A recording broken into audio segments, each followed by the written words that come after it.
Okay, so we're doing the lecture on plankton and marine biology. I'm going to share my screen and we're going to use the plankton lecture first.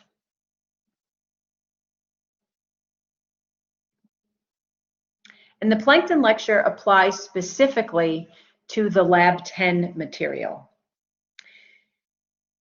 Even though this course is oceanography, it's clear that we've spent the vast majority of the semester focusing on the ocean, right? The physical properties, the chemical properties of the ocean, density of water, density of air, how things move about, gyres, circulation, waves, tides. In the beginning of the semester, we did plate tectonics and sort of the overall creation of the earth and the oceans and their formation. We need to put the last piece of that puzzle in, plankton and marine biology. Now, surprisingly, and I always make this joke, why, if I'm doing a marine biology lecture, am I starting with plankton, right? Something that most people, other than watching SpongeBob, don't even know what it is, right? And I always tell the joke that when I was going to be, or had sort of announced that I wanted to be a marine biologist growing up, and I knew this when I was like 5, 6 years old, and I was going to study the water, everybody automatically gave me t-shirts and gifts for holidays with dolphins and whales, right? Because those are what they call charismatic megafauna. That means the poster child stuff, right? The stuff that everybody knows. When you think ocean, you think Shamu, you think flipper, right? You think dolphins, you think the cool big stuff. Believe it or not, plankton, the microscopic stuff in the water, are the cool stuff. They're also the most important part of the ocean from a living perspective. By biomass, by sheer amount, they take up the most. And like the grass outside on your lawn, like the trees and the flowers and plants outside, they form the base of the food chain. Without plankton in the water, you would have nothing else. So I like to start the discussion of marine biology by introducing a specific type of marine organism, namely plankton. And that's also why you do a specific lab about plankton. During the plankton lab number 10, your focus is on primary productivity. Now, you may not have been able to put 2 and 2 together about what plankton and primary productivity have to do with each other, but if you remember back to your basic trophic structures, your basic food webs in middle school even, right? You know what a producer and a consumer is. Producer is something that produces its own sugar. It doesn't need to eat anything to get energy. And a consumer is us, something that has to eat something else. I can't go outside and stand under the sun and have lunch, right? So a producer is something that literally produces food. In Lab 10, you're measuring primary productivity. Productivity is production, producer. So it's basically letting you know about the plankton level, particularly phytoplankton, those which are photosynthetic, those which are producers, how much of that is in the ocean. And they change based on the seasons, and they change based on temperature, based on location, and based on nutrient input. Again, all stuff that is related to Lab 10. So not only are we introducing a marine biology topic and a very specific subset of marine organisms, we're tying this in with the Lab 10 material. Okay, so this lecture is pretty comprehensive. I'm just going to scroll and show you all of the different pictures, right? There's a lot of pictures here introducing to you to what these concepts are. I'm just going to briefly highlight these concepts so that you can better understand plankton and its role. So most importantly, when people say the word plankton, or when a biologist says the word plankton, we automatically think small, right? Because they're almost always the microscopic stuff in the water. But it really doesn't mean small. And there are large 100-foot long plankton. So while there are a lot of small plankton, it doesn't mean small. The definition is not small. The definition actually means to float or drift. So it's a description of mobility, a description of movement. If I were to go outside and lay down, my description is laying. If I sit up, sitting. If I walk, walking. If I skip or hop or jump or run, I'm describing what I'm doing. If I'm drifting, that is what plankton are doing. What it means is that if you have these organisms in the water and the waves or the tides or the ocean energy is moving the water in a certain direction, and you guys know all about directional movement in the ocean, plankton cannot go in the opposite direction. In other words, they cannot swim. So they move and get pushed or drift or float in the direction to which the water pushes them. Okay, so we call them the floaters of the ocean. The, of course, opposite organisms are those that can swim. The term for those are nekton. Okay, so those are two marine biology terms that you're responsible for knowing. Okay, plankton and nekton. And by the way, you in the ocean can be both. If you jump in the water right now and you do dead man's float and you float around, you're being plankton. If you actively swim through the waves and you go in the opposite direction to which the waves are crashing and you're swimming, you're nekton. Now, those are if you're in the water column, right? Meaning in the actual water. You can either swim or float. The third type, and again, the third marine biology term that you're going to need to know is called benthic or benthos. Benthos is plural. If you're not in the water, physically in the water column, you might be standing or attached to the bottom. You might be landing on the bottom to feed. You might be crawling out into the intertidal zone, right where the waves are splashing, to feed, rest, nest, breed, mate, whatever, considered benthos. So those are three key terms. And of course, what I'm going to do in this lecture is introduce to you the concepts and the organisms that fit in these categories. Okay, we're going to start, of course, with the topic right now, which is plankton. I just wanted to remind you that these two other terms are coming your way as well. So specific to plankton, the way that we collect plankton are with these things called plankton nets. They're like really fine mesh pantyhose, really like the finest mesh pantyhose you can have. So it allows the water to go through, but the organisms are just a little bit bigger than the mesh of the net, and they get collected in these little glass jars that you can see here at the bottom, and then we can put them under microscopes and be able to see them. So you'll see now that the size distribution is pretty vast. Most of them are microscopic, right? All of these you would need a microscope to see. Some are macroscopic, like these. Okay, look, shrimp, you guys know what these are, right? Shrimp, jellyfish, salps, comb jellies, arrowworms. These you can see visibly with the naked eye. Even some copepods you can see with the naked eye as well, or amphipods. But by and large, most of this stuff is pretty small. However, just as a reminder, the megaplankton, like jellyfish, are just floating and drifting invertebrates, marine organisms that can't fight the tide. So just quick reminder as we move through, while a lot of the plankton is microscopic, it doesn't mean small. Another thing that I want to point out to you guys is not only is plankton a definition for a mobility type, to float or drift, it also, more often than not, describes a life cycle stage of an organism. So most of you know what a barnacle is. You've seen them on the sides of a whale or on the sides of a boat or a bulkhead. Everyone, I hope, knows what a lobster or a shrimp or a crab is. But believe it or not, this is what they look like in their juvenile stages, in their larval stages. They look dramatically different. Those are their planktonic stages. We, again, are very similar, right? When we're in your mom's belly, we look totally different, right? As a fetus, we look different. When we're born, think about, you know, when you come out on your first couple of weeks of birth, you look like an elf, right? You look kind of a little bit different than you look now. You have a different stage. Then you go through the infant stage, the toddler stage, right? And there's all these different stages, and they describe essentially our age, but also our ability. We eat different things, we can move different, we have dependencies on people differently based on those stages. Plankton are no different. So a juvenile lobster, right here, this is floating and drifting and cannot move against the current. An adult lobster is benthic. It settles on the bottom floor, right? Barnacles become permanently attached. Here's their adult stage as a benthos. They start off planktonic. So plankton, again, can represent not only floating and drifting, a description of what they're doing, but a life cycle stage. And they're critically important in all of those different stages, not because they're growing, that's important as well, but because they're the food source for a lot of stuff when they're in those planktonic stages. Now here's another two words that you're responsible for knowing, okay? We've already seen the word plankton, right? So plankton is at the end here of both of these.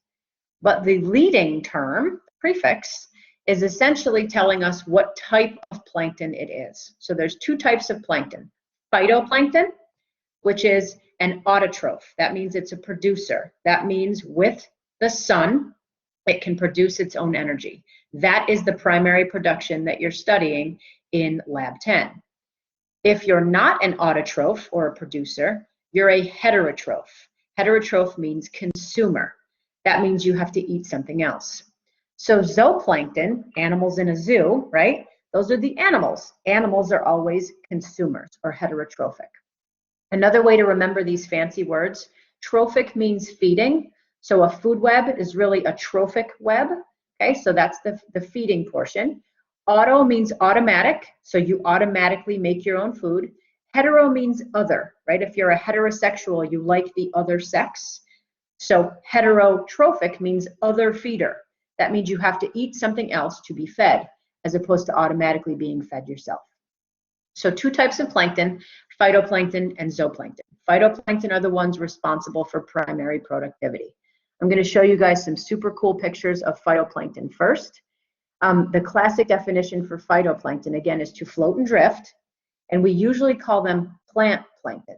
That's a little bit of a misnomer, and as a marine biologist, I don't actually like that because they're not plants. They're not in kingdom Plantae from a classification perspective, but simply because they photosynthesize, people like to call them plant plankton. It really makes more sense to call them algae plankton, but because they're photosynthetic and they form the base of the food chain, they get that misnomer as a name. As long as you guys know that they're autotrophic, okay, meaning that they're producers based on photosynthesis, and that they're the primary producers of the base of the food chain, you should be good. Here's some cool pictures. So there's 4 or 5 different classic examples, but the 2 main ones are called diatoms and dinoflagellates. Di, 2 tombs, like 2 discs stacked. Sometimes they come in groupings as well. But more often than not, they just look like stacked pancakes, stacked discs. You can see that they're clear. Clear obviously is important. They're made of silica or a type of glass. If they weren't clear, how would the sun penetrate into their body so that they can make chlorophyll, right? So that they can actually produce their own sugars. So all of the phytoplankton you typically see are clear. Here's a schematic. You almost always see them green, representing the chlorophyll, representing that they're photosynthetic. Another classic shot of a diatom. This one helps you see the pancake idea, the 2 tombs stacked. You also see that they have all these little holes in them. That allows them to stay in the surface layer of the water column, because if they didn't, again, they'd fall out of the surface sunlit layer, the top layer, and they wouldn't be able to get the sun that they need. Another classic example is this guy here, which is called a dinoflagellate. So dinoflagellate is essentially that same stacked little disc here, the diatom in the center, okay, but again, this is not a diatom, but it looks similar. But then it has these whipped horns and this long tail. So its name, dinoflagellate, written right here for you. Di means 2, flagella, 2 tails. This allows them to have mobility. They can actually move in the water. Now they're not swimming, which is why we still call them plankton, but just because they're plankton doesn't mean that they can't move at all. It just means they're so small and so light that they can't fight the current, so they get the name phytoplankton. Some more cool pictures of the dinoflagellates. These guys are the ones that cause the red tides that you hear about, mahogany tide, brown tide, green tide. Unfortunately, they can turn the water pretty polluted when there's a lack of oxygen or too much nutrients in the water. They can actually become sick, and then the water itself becomes sick. So these are just some really great pictures of phytoplankton. Now moving on to zooplankton. So where do you find animals? In a zoo. So it's easy to remember, animal plankton. Why are they animals? Because they're heterotrophic. They have to eat something else in order to survive. When we talk about zooplankton, these guys are not photosynthetic, okay? They're either herbivores or carnivores. Herbivores mean they are the first level consumer that feed on the phytoplankton. That's usually what happens in a juvenile stage. Or they're higher level consumers, the carnivores, on the 2nd and 3rd level of the trophic structure. The most populated, right, the most numerous is the copepod. Look kind of like shrimp. They're in the arthropod classification. You see they have these joint appendages along their body, but they're very, very prolific. Sometimes we study copepods in the ocean in order to determine their overall health. And again, you saw all these cool life cycle images that crabs and shrimp and barnacles and lobster go through. But all of the marine invertebrates, almost all, go through these different stages. So here's a squid in its larval stage, a salp in its permanently planktonic stage. You have some turbularia and some different sea worms. You also have arrowworms, chaetognaths, comb jellies. These guys are the ones that bioluminesce. Again, large. You can see these with the naked eye. These would fit in the palm of your hand, but because they can't fight against the current and swim, we classify them as zooplankton. Again, reminder that they're not always small. Salps can gather colonially, right, collectively. The organism itself is here, living essentially in this little house that allows them to filter feed. Pretty cool. And I like to use this picture to remind you guys that plankton doesn't mean small. Even fish, by the way, can end up in the zooplankton category. Most fish will then become large enough to either become nekton or benthos themselves. But a lot of fish, young of the year fish, especially smaller fish, even in their adult stage, right, they end up to be really small, and those fish start off in their planktonic stage. So just in summary, I want to remind you guys of the terms that I've introduced, okay? So we discussed what a plankton is. That means to float and drift. We highlighted the two different types, phytoplankton and zooplankton. Phytoplankton are autotrophic, zooplankton are heterotrophic, meaning producer and consumer. In addition to plankton in the water column, we also have nekton, which means to swim. And if you're not in the water column, if you're in or on the bottom, we call you benthos. So now I'm going to switch PowerPoints to the marine biology PowerPoint. Just give me a second here. I'm going to have to stop sharing this screen and then begin with a new screen. And if anyone on here that's watching has a hard time seeing any of this, please let me know. So now we're switching to the marine biology lecture. Everyone should see the marine biology lecture now. And you'll see that right away it starts essentially where we left off, right? We're talking about a trophic structure, we're talking about a feeding structure, and introducing those really key, critical, important components of autotroph and heterotroph, producer and consumer. So just quickly to remind you guys, since we've talked a lot about photosynthesis and the importance of primary production with plankton, that you guys understand the basis of how a trophic structure or a food web works in the ocean. By the way, it works the exact same way in the ocean that it would on land, okay? So your sun produces light energy gets absorbed by any of the autotrophs. It photosynthesizes. In the ocean, that would happen with any seaweeds or algae, whether it be unicellular, one-celled algae, or multicellular algae like a kelp, the stuff that's wrapped around your tuna roll when you go for sushi, any plants like seagrasses, trees like mangroves, and even some bacteria and specialized cells. Those are going to be all your producers or autotrophs. If they get eaten by something, here is your heterotrophs, the consumers then absorb that energy. They take in that food source. Those consumers then can get eaten by other higher level consumers. So the energy just transfers up the food web. You're going to notice, and this is why I highlighted that plankton were so important, from a numbers perspective, the lowest level, the base of the pyramid, the lowest level contains the most. So the overall health of the ocean is extremely dependent upon the smallest microscopic phytoplankton, the primary producers, those which you learned about in Lab 10 of the ocean. It also, unfortunately, leads to pollution issues, right? If the water itself is polluted, and these organisms are living in that surface layer of the water column, and then they get eaten by these higher level organisms, that material can accumulate or magnify. And often you'll hear that you're not supposed to eat a lot of mackerel or tuna if you're pregnant, or higher level trophic structure fish, because they have magnified metals or toxins. And this is exactly why. So while the trophic structure is amazing, it also can become dangerous if the oceans are unhealthy. Here's a crazy food web gone crazy, right, or gone wild. We like to call things not food pyramids or food chains. We like to call them webs, because you can see all these arrows, right? All these arrows are pointing to all these different organisms. It means that multiple organisms exist on each level of the food web. And I always say, if you go back in time and you step on a butterfly, do you change the world? Well, if we pulled the squid out of this food web, would we change the web? Yes, right? Each and every living thing on this planet is the food source for something else. Even in its death, even the waste it produces can be a food source for something. The actual food web is extremely complex and very, very, very high quality, meaning there's not a lot of waste. So it's really important that each and every organism fulfill its role.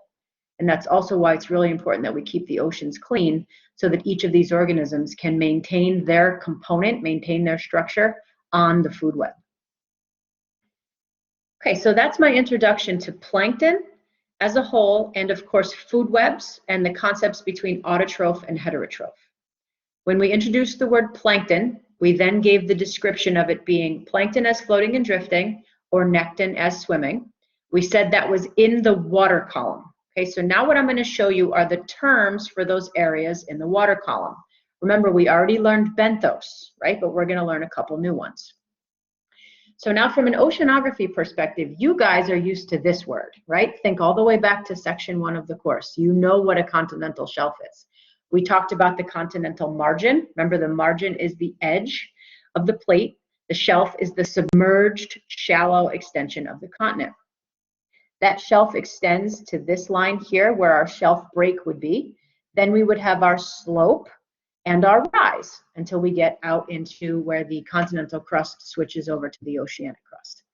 Now, from a marine biology perspective, we then have to realize that that brown stuff, that earth, okay, that rock, whether it be granite or basalt, is covered by water and is the home of organisms. Things live in the bottom, on the bottom. Things are living in the water and moving back and forth between them. So instead of using continental shelf, break, slope, and rise, or even continental margin as a term, we instead use the words benthic, and the organisms that live in the benthic are called benthos, and pelagic. Pelagic, again, would be a new term here. Okay, this means any of the blue on the picture, blue in the water column. The pelagic organisms are the two that we just talked about, plankton and nekton. So we've already covered plankton. I want to use the rest of this lecture to introduce you to the nekton and the benthos, paying particular attention, of course, to some of the actual habitats, actual structural habitats as well. So not just organisms singularly, but those that live together in very specific communities. You'll also notice on this picture that it shows you that the ocean can be deep, as we know, right? The Mariana Trench starts 7 miles down. So of course, there's a lot of different deep spots. But what does that mean from a living perspective? What does it mean if you're a primary producer, that which needs the sun to make sugar? Well, it means you need to live in the surface layer, right? We call that the photic zone. The photic zone means there's sunlight. Anything below the photic zone without light, aphotic zone, this can't have primary production. This cannot have phytoplankton living in it.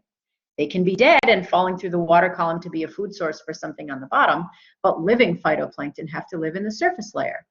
Zooplankton, conversely, can live in any water column. Most of them live right below the very, very, very top of the water in the euphotic zone because they want to be just underneath the phytoplankton so that they can feed on them. But again, because they don't need the sunlight, they can live in any water column.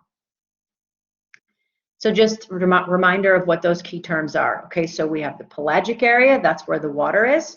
That's where your plankton and your nekton are going to be. And then we have our benthos.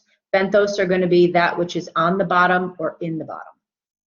Here's another shot of the same thing. Remember, there's all different views, whether you have an active margin or a passive margin, right? If your shelf is going to be narrow or skinny.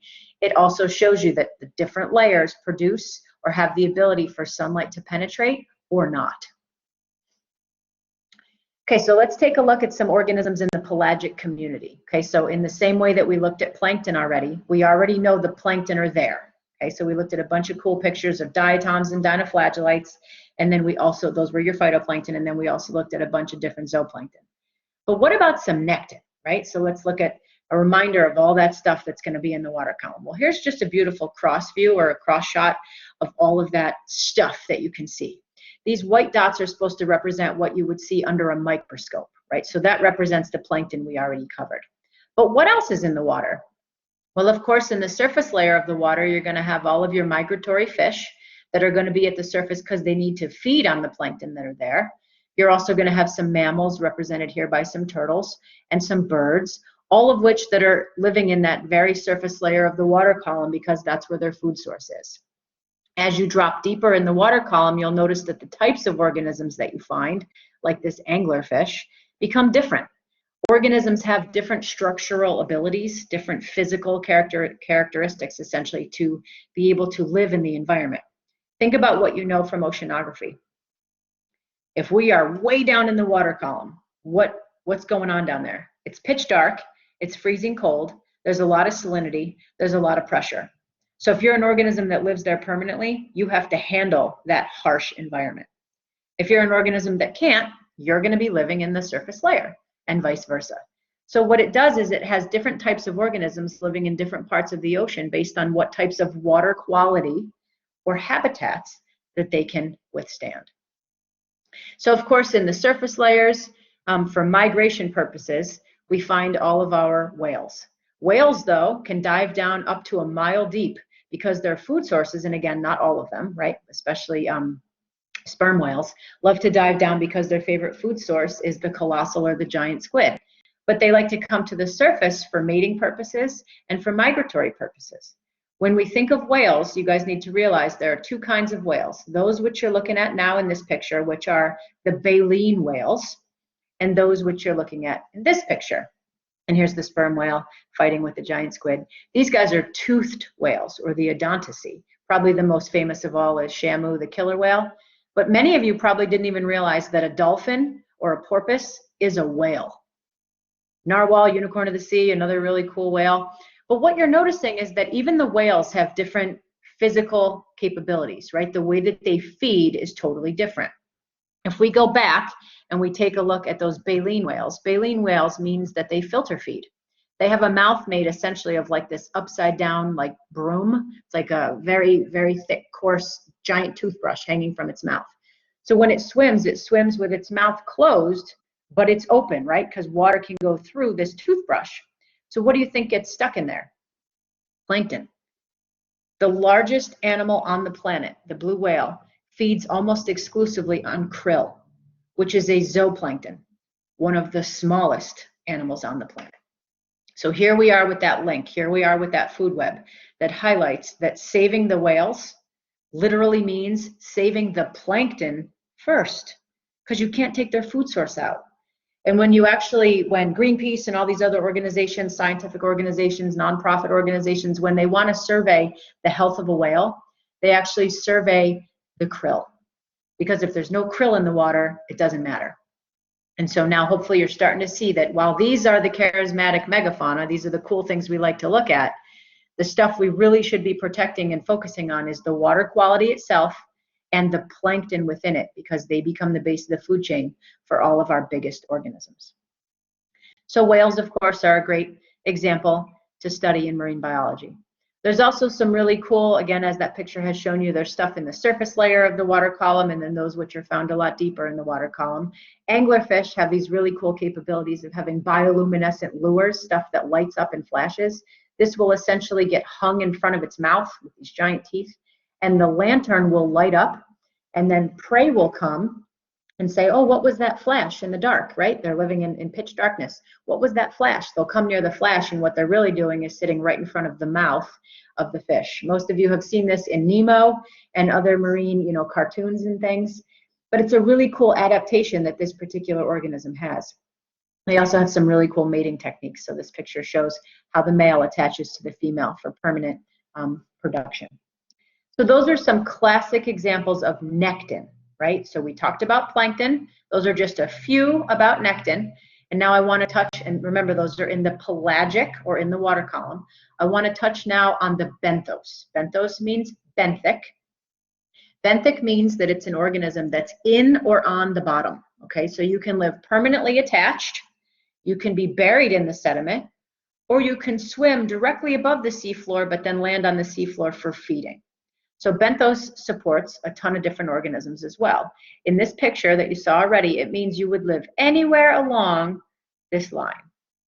Okay, in it, on it, hovering above it, or even being in the water column and then landing on it temporarily. So here's some classic benthos, those which are permanently attached, like mussels, or barnacles, or a giant clam, or a coral. Those which can cruise around, like a sea star, or a brittle star, or a sea urchin, or a crab. Those which can burrow in, like a surf clam, right? So there's all these different examples of what benthos can mean. Benthos, of course, can be right in the intertidal zone and extend all the way to the deepest, darkest depths of the water column. So the entire ocean floor is littered with life. The most famous of all of our benthic habitats is coral. They form a reef system. Unfortunately, there are less than 1% of all living coral reefs left on the planet because the oceans are warming and because the oceans are polluted. Corals, as you can see, are very close to the land, right? They exist in the epipelagic and in the epibenthic zones. Epi means surface, so they're in the surface layers and extend only to about 200-300 feet, right? Why? Coral reefs contain plankton, phytoplankton. You know phytoplankton need to photosynthesize. So corals can only exist in areas of the ocean that have sunlight. They only can be in that photic zone. There's only so much photic zone that can be attached. They also, because they're benthic, have to be attached to the side, essentially, of the rock. And so they become a living structure, a living reef, a rock filled with living organisms. Coral reefs become the most famous of all of our benthic habitats, and they also are the ones that need the most protecting. Kelp forests fit in this category as well. Instead of being in a tropical zone like a coral reef, kelp you typically find in a temperate zone. So just to highlight that even in the deep areas, right, so we just mentioned that of course there's benthos in the shallows, but there's also benthos in the deep. Here we gave a nectonic example. There's our lanternfish. Here becomes a benthic, like a heart urchin. Let's just highlight one more time, sort of in summary format, the different types of life so we can do a general survey of marine biology in the ocean. Okay, so starting first and foremost, I can't say enough about plankton, right? Plankton are going to be one of the two examples of those which live in the pelagic area. Plankton are phytoplankton and zooplankton. The nectin, the swimmers, become everything else. Those are that which can swim against a current.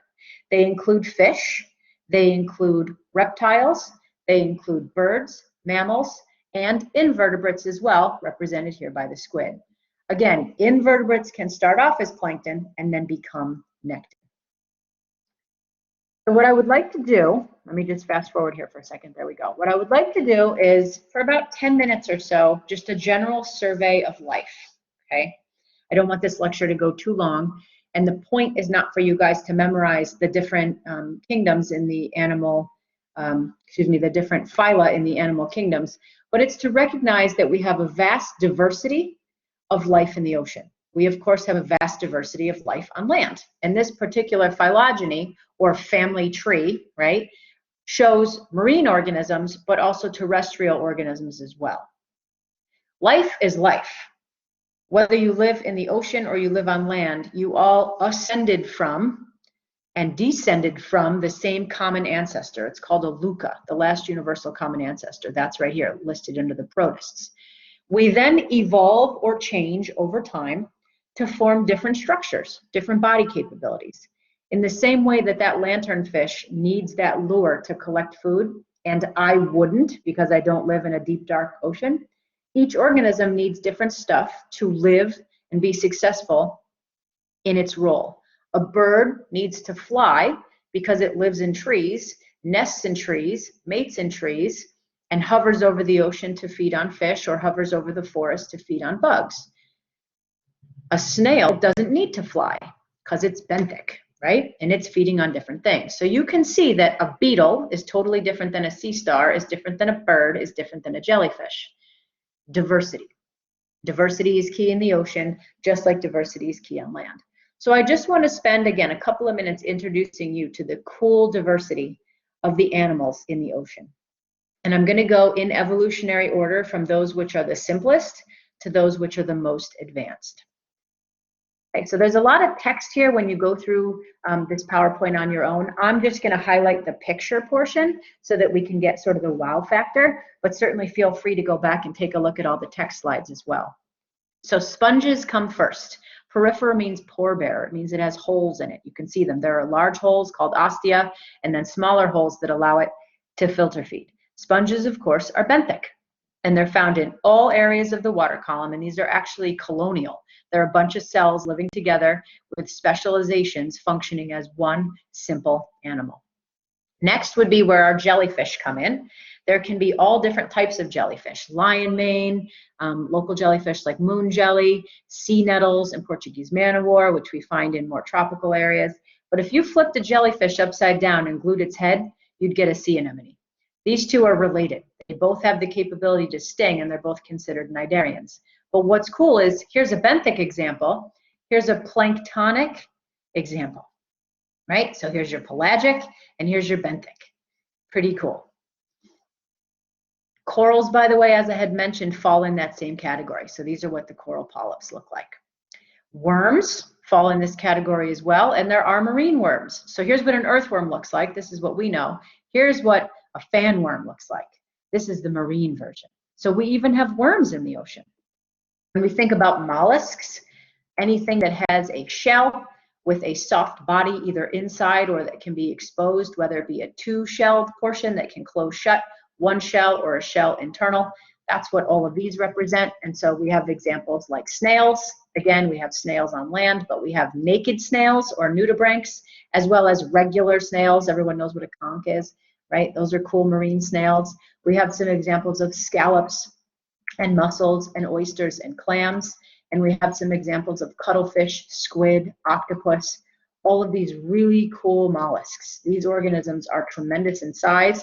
And as I had mentioned, they're even tied into the largest animals on the planet, the whales.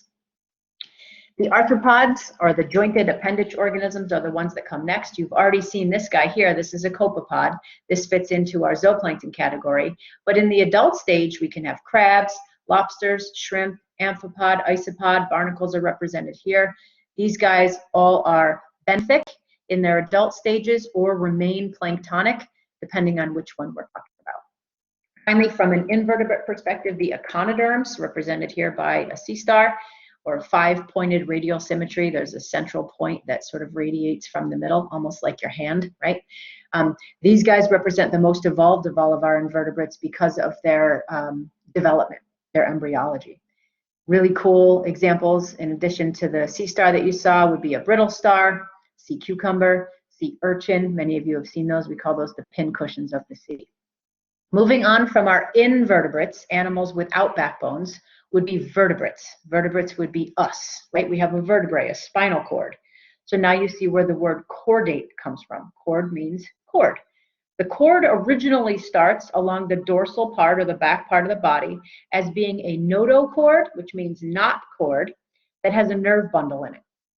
If you think of your spinal column, right, it's a bone that has nerves that run through the center. Well, so our original body plan functioned the same way. We ate from one side, we excrete from the other side, we have all of our organs in between, and we have a cord that helps us stay upright. Well, fish have that cord running along their backside, and so we actually have to have an evolutionary link between the invertebrates and the vertebrates, and they are represented by tunicates, sea squirts, amphioxus, lancelets, and all these other cool organisms, simply because they have this internal notochord or knot cord. They don't look like much, but believe me, from an evolutionary perspective, they are extremely important. When you get to the true chordate features, you still have that notochord or knot cord with the nerve bundle inside, but you also start to develop some other unique capabilities. That cord will eventually harden to become a vertebrae. That vertebrae will eventually become bone. The organisms that you know here represent the mammals, right? But before we can get to mammals, we have to get there from an evolutionary perspective. So we have three categories of fish, represented by the hagfish and the lamprey. They have these really cool mouths. The next category of fish, we have stingrays and skates, as well as sharks. You're starting to see more familiar faces now, as well as the true classic fish, right? And fish can come in all different sizes and shapes. Seahorse, that's a fish. right? It's not some crazy alien organism. These are all bony organisms, right? Bony fish, bony chordates. Once we leave the fish category, we get to the reptiles, the birds, and the mammals. In order to have those changes from fish to reptiles, birds, and mammals, you have to have some differing capabilities internal. Remember, I talked about fish living in the water column versus in the deep. We have some capabilities of these balloons or swim bladders that can inflate or deflate to allow for buoyancy and to allow them to remain in the water column. If you're a reptile, a bird, or a mammal, you're going to need to have that capability or lose that capability, but also now start to have the ability to have life on land. So we're going to start to change the gill structure and the capability of oxygen exchange in a fish to a reptile, right? We don't have gills exposed here anymore. Classic reptiles are iguanas, sea snakes, turtles. We also have crocodiles that fall in this category as well. These guys are also chordates, but they have a thick leathery skin and they have the ability to breathe on land.